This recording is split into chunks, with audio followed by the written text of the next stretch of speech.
다 자리에 편히 앉으시고요. 성부와 성자와 성령의 이름으로 말씀드립니다. 옆에 분들하고 인사하실까요? 오늘 잘 오셨습니다. 은혜 많이 받으시기 바랍니다.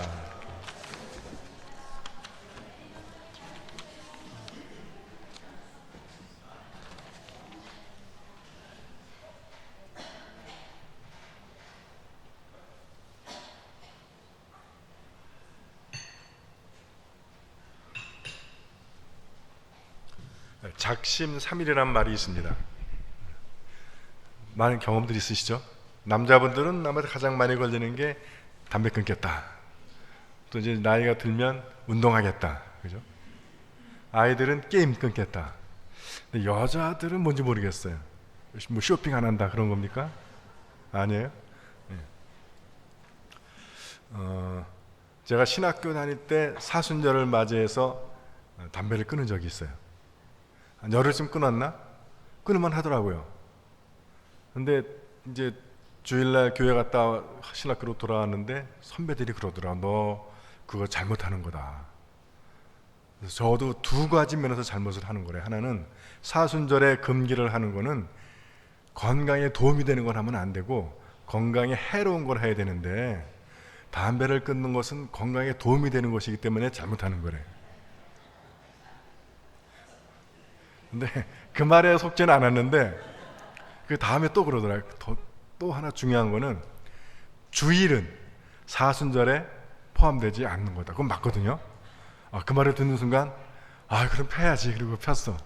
근데 저는 월요일이 되면 끊을 수 있을 줄 알았어. 근데 주일은 사순절에 포함되지 않는단 말을 듣고 그때는 복음이더라고. 기쁜 소식. 근데 폈는데 다음 월요일날 끊을 수가 없더라고요. 그래서 다시 피기 시작한 것이 20년 지난 다음에 결국 하나님의 손에 의해서 끊게 됐습니다. 여러분, 하나님의 손에 의해서 끊게 됐다 그러니까 되게 뭐 은혜롭게 이렇게 된 것 같아요? 둘 중에 하나야. 계속 피다가 죽든지 아니면 끊고 살든지. 하나님이 그렇게 저를 벼랑으로 몰아넣으신다고. 그러니까 우리가 살면서 어떤 시련이나 고난이나 고통을 만나게 되는 것은 그걸 겪을 때는 아주 고통스러운 거지만 지나놓고 보면 그것이 하나님께서 나를 몰아붙이시는 걸 결정하도록. 그래서 여러분, 고통이나 시련도 축복이라는 것, 그것도 다 하나님의 통제 안에 있다는 것을 믿으시기 바랍니다. 그래서 믿는 사람과 믿지 않은 사람, 고통은 똑같이 고통이고 시련은 똑같이 시련이지만 차이가 하나 있어요.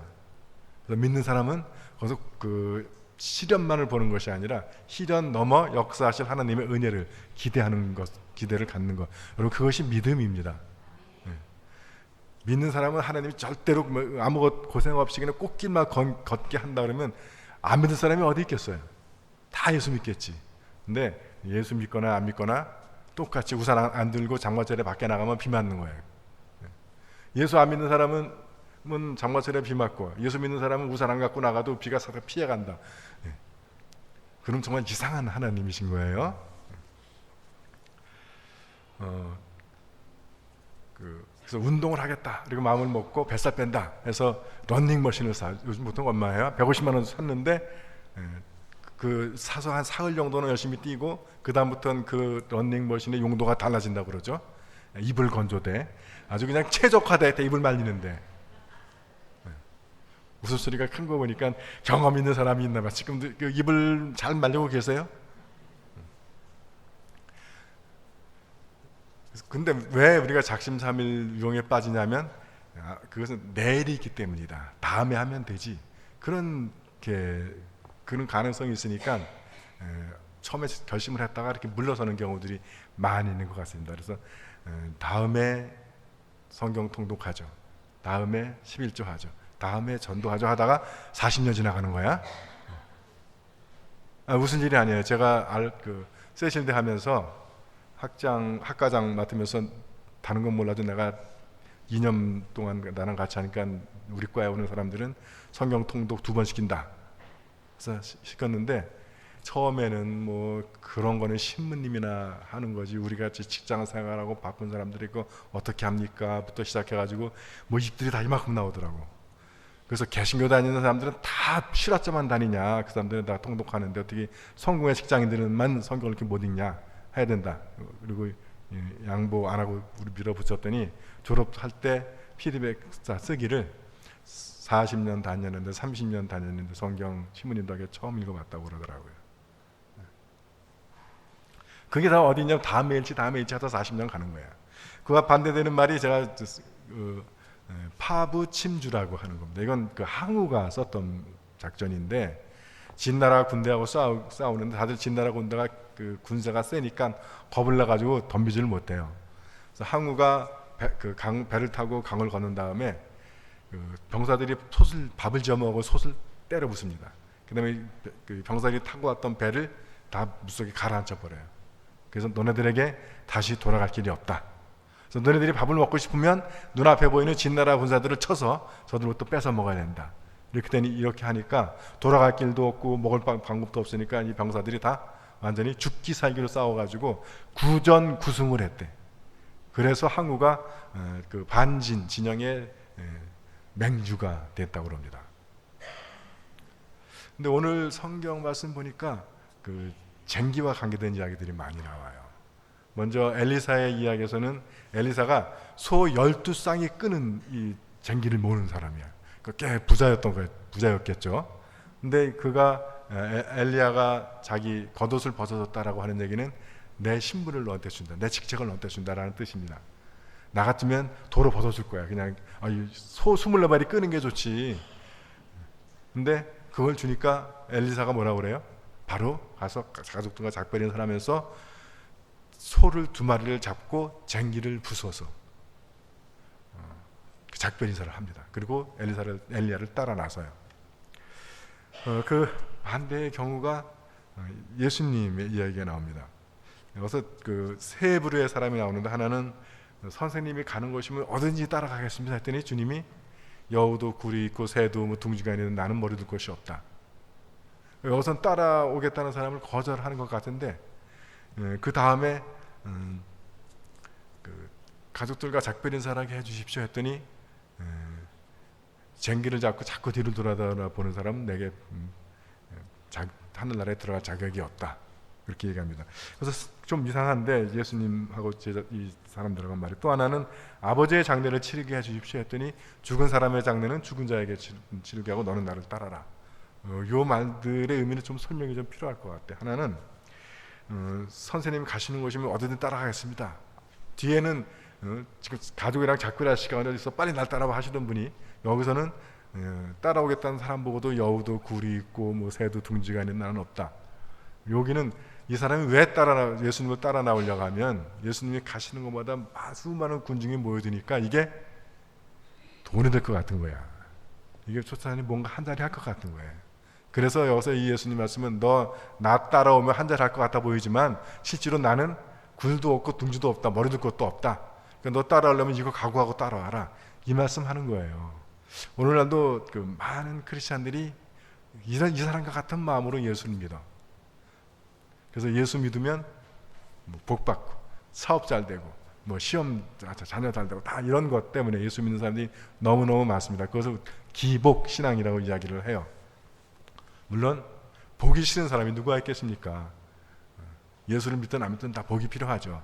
근데 복만을 추구하는 신앙은 문제가 있다는 거예요. 그거를 대천도 신부님은 바알을 숭배하는 신앙이라고 얘기합니다. 여러분 엘리야 오늘도 좀 봤지만 엘리야 때 엘리야라고 이름의 뜻이 하나님은 야훼라는 뜻이에요.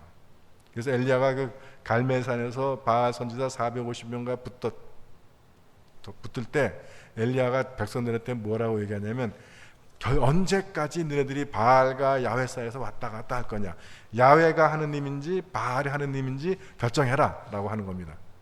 그러니까 무슨 말씀이냐면요, 이게 그 백성들 눈에는 바알이나 야훼나 그게 그거 같았다는 거예요.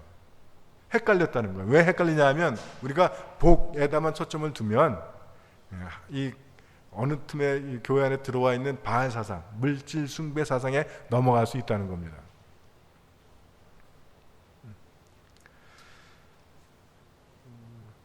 그래서 우리가 예수를 따르는 길은 때로는 우리가 내려놓아야 할 것이고 포기해야 할 것이고 때로는 십자가를 져야 할 때가 있다는 거예요. 그러니까 예수를 따르는 것은 그것을 다 포함하는 겁니다.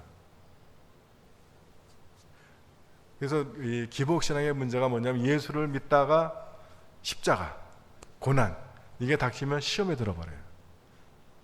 뭐 시험에 떨어졌다든가 사업에 실패했다든가 승리해서 누락됐다든가 병이 걸렸다든가 그러면 믿음이 없는 것이고 하나님이 사랑하지 않는 것이고 하나님의 축복을 못 받는 것으로 이렇게 여겨집니다. 그런데 여러분 성경의 인물들을 자세히 보십시오. 예수 믿는 순간부터 늘 만사 형통하고 꽃길만 걷는 사람이 있는지 오히려 정반대의 경우들이 더 많습니다. 하나님은 우리가 이 세상을 살아가는데 물질이라든가 어떤 명예라든가 또 사회적인 성공을 필요한 걸 아세요. 그래서 우리에게 그걸 주시지만 그러나 우리가 이 세상에 누리는 것은 다 일시적이라는 것이에요. 가지고 갈 수가 없다는 겁니다. 그리고 그것을 많이 가지면 더 인생이 행복할 것 같지만 그렇지 않다는 거예요. 그래서 우리가 바라봐야 할 것, 우리가 희망을 둬야 할 것, 그것은 영원한 하늘나라라고 하는 것입니다. 저는 여러분들이 이 세속적인 가치, 당장 이 세상에서 유용한 그것들은 너무 빠져가지고 하나님께서 제시하려고 하는 그 영원하신 가치를 놓치는 그런 분들이 되지 않기를 주님의 이름으로 축원드립니다. 아버지의 장례를 치르는 거는 설마 주님이 부모 장례도 치르지 말아라 라고 하시는 그런 말씀이 아니라는 거 아시겠죠? 그러니까 여기 이상하잖아. 장례 치르는 사람이 왜 밖에 나와가지고 예수님 만나고 있어? 빈손 지켜야지.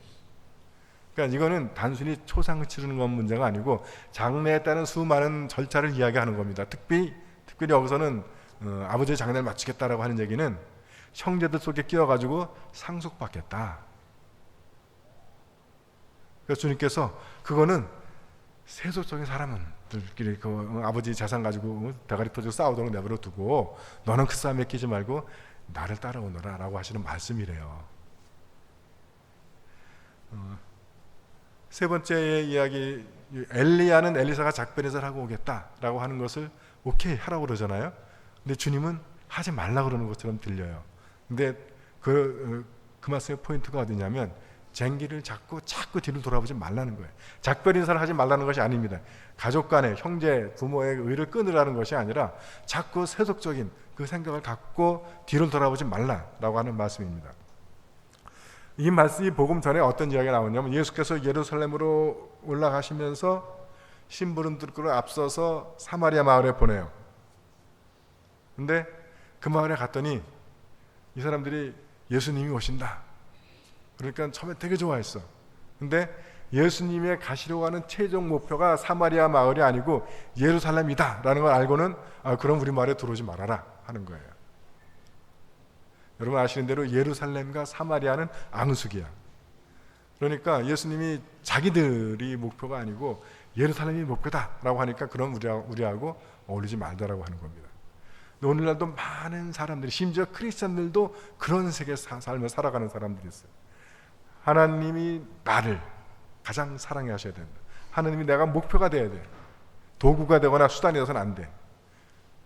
여러분들이 하늘나라의 도구와 수단이 되는 것으로 기뻐하시고 감사하시길 바랍니다.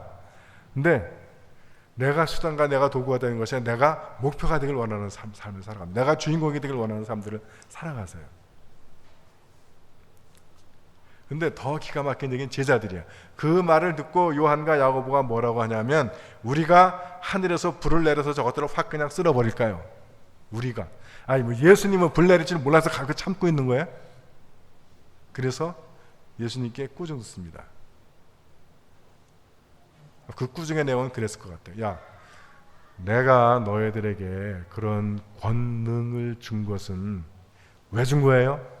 사람을 죽이라고 준 것이 아니라 사람을 살리라고 준 건데 너희들은 그것 때문에 쟤들을 쓸어버리겠다는 거예요. 무엇을 위해서? 우리 만만히 보지 마. 이것 때문에. 오늘날 한국교회가 성령의 놀라운 은사와 능력들이 충만합니다. 근데 그럼에도 불구하고 교회가 이 세상에서 이렇게 어려움을 겪는 이유 중에 하나가 그 성령께 받은 그 은사, 그 능력들을 다 이렇게 사용하기 때문에 그래요. 조용기는 유명해. 또 누구는 유명해, 누구는 유명해. 근데 교회는, 하나님은, 예수님은 그렇지 않다는 거예요. 내가 불을 내려 저것들을 쓸어버릴까요? 지금도 많은 사람들이 예수를 믿고 또 예수님께로부터 어떤 은사나 능력을 구하는 목표, 바닥에 있는 마음들이 대부분 그런 마음들이라는 거예요. 내가 얼마나 대단한 사람인지, 내가 얼마나 믿음이 좋고 믿음이 큰 사람인지, 내가 얼마나 거룩하고 얼마나 하나님께 가까이 있는 사람인지. 여러분, 그거는 아무것도 중요하지 않습니다. 엘리야는 450대 1, 제가 지난주에 17대 1 얘기했잖아요. 그다 뻥이야. 450대 1로 이겨도 그가 갈멜산을 내려오면 아무것도 아닌 사람이에요. 여자의 말이 무서워가지고 차라리 날 죽여주십시오라고 별의별 원망과 불평을 하나님께 해대는 게 우리입니다. 그러니까 우리는 설령 지금 뭐 여기서 불 내려와라 해서 불이 내려왔다 하더라도 저는 아무것도 아니라는 거예요. 그 상황에만 내가 쓰임받는 거지, 그 쓰임새가 사라지면 저는 그냥 여러분과 똑같이 먹고 자고 싸야 하는 인간 존재라는 겁니다. 여러분 그거 잊지 마시기 바라요. 설령 여러분들이 믿음의 삶 속에서 어떤 하나님의 은혜를 경험하게 되고 어떤 하나님의 능력을 받게 된다 하더라도 그것은 그렇게 쓰임 받는 동안만.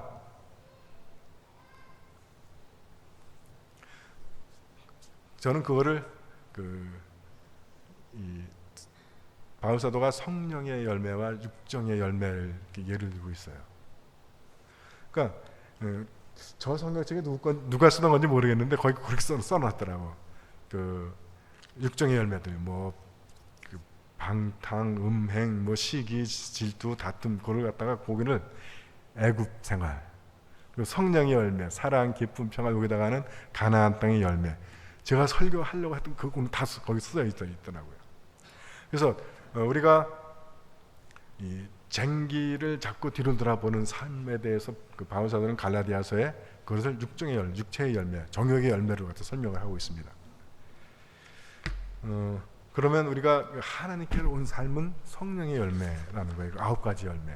근데 그 마지막에 뭐라고 하고 있냐면, 그리스도 예수에게 속한 사람들은 육체를 그 정욕과 욕망과 함께 십자가에 못 박은 사람들입니다. 그러니까 예수님을 따르는 사람들은 그런 나를 드러내고 싶은 그런 욕망을 버린 사람들이어야 돼요. 근데 우리가 저거 불 내려가지고 쟤들 확 휩쓸어 버릴까요? 그런 생각 안 하는 거라는 겁니다. 근데 왜 우리가 이렇게 작심삼일에 자주 빠지는가 하면, 우리가 이 파부 침투를 안 했기 때문에 그래요. 즉 애굽에 대해서 죽지 않았기 때문에 그래요. 여러분, 이스라엘 백성들이 애굽 땅에 있을 때 잘 아시는 대로 모세와 파라오의 10가지 대결, 10가지 재앙, 10가지 기적이 나타나요. 우리가 거기에 많은 은혜를 받습니다.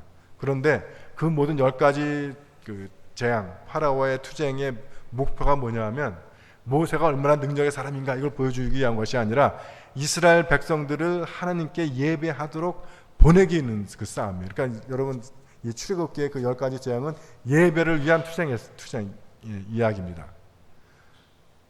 근데 이 백성들이 애굽에 있을 때는 파라오가 무서워서 파라오의 한마디에 쩔쩔매는 거예요.